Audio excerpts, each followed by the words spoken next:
hati-hati, selama 2 tahun ke depan COVID-19 tidak akan hilang.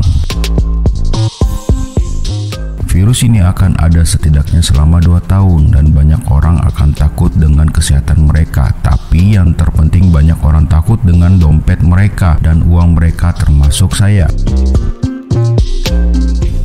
Jadi apa yang akan terjadi? Inilah yang akan diperkirakan yang akan terjadi. 1.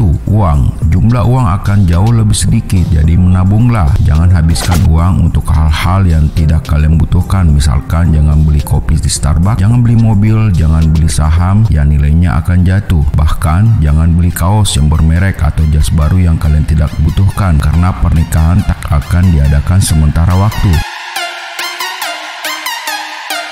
Kedua, pekerjaan. Akan banyak pekerjaan susah kembali seperti semula, seperti pelayan, pemandu tur, industri pariwisata dan perhotelan, kerja seni, pekerja dokumentasi, dan masih banyak lagi. Setidaknya butuh 2 tahun agar bisa mendekati kehidupan normal. Jadi pada waktu yang luang ini kamu harus menghabiskannya untuk pendidikan, pelajari keahlian yang bisa menghasilkan uang dengan cepat. Beberapa pebisnis akan memperkerjakan orang-orang yang punya keahlian khusus di bidang digital, seperti orang-orang yang tahu cara mengedit video, orang-orang yang tahu pasang iklan di Facebook, orang-orang yang bisa buat website, membuat sales funnel, orang-orang dengan gelar IT dan mengerti IT, bukan gelar filsafat, dan keahlian-keahlian ini akan jauh lebih penting di masa depan. Nomor 3, freelance. Dengan tingkat pengangguran 20% di Amerika Serikat, butuh waktu yang lama untuk kembali ke 5%. Inilah waktunya untuk menciptakan pekerjaanmu sendiri. Segeralah ke online, ajarkan piano secara online, segeralah online dan tawarkan jasa desainmu. Kerjaan orang tradisional hampir sepenuhnya mati, segeralah ke online sekarang juga. 4. Kedokteran. Jika kamu tidak yakin untuk belajar ilmu kedokteran, inilah waktu untuk melakukannya. COVID-19 mengajarkan pada kita bahwa dunia membutuhkanmu untuk menjadi dokter dan perawat. Dunia sekarang ini tidak butuh bisnismen, dunia tidak butuh Gucci, dunia tidak butuh travel influencer, dan kami ini tidak penting, kamulah yang lebih penting.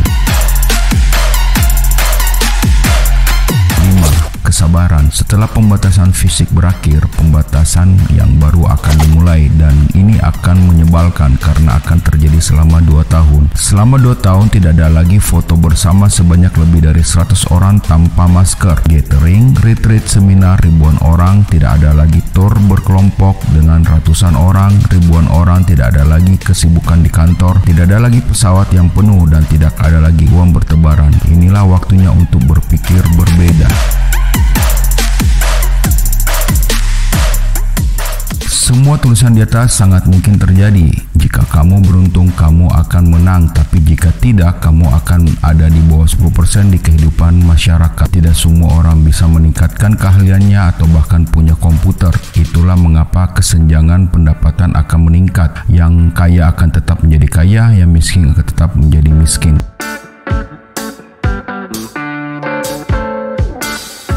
Kesenjangan ini akan semakin besar untuk pertama kalinya dalam beberapa dekade ini. Jutaan orang akan mengalami kemiskinan dan tidak bisa menghindarinya. Jadi, jika ada satu hal yang harus kita lakukan untuk hidup setelah COVID-19 adalah memiliki belas kasihan yang besar. Perhatikan dirimu sendiri, lalu perhatikan tetanggamu. Mungkin saja mereka mengalami masa yang lebih sulit. Ini muka waktunya untuk memiskan uang, tapi jelas ini waktunya untuk memberikannya. Dan mungkin itulah bagaimana kita akan mengalahkan pandemi ini bersama.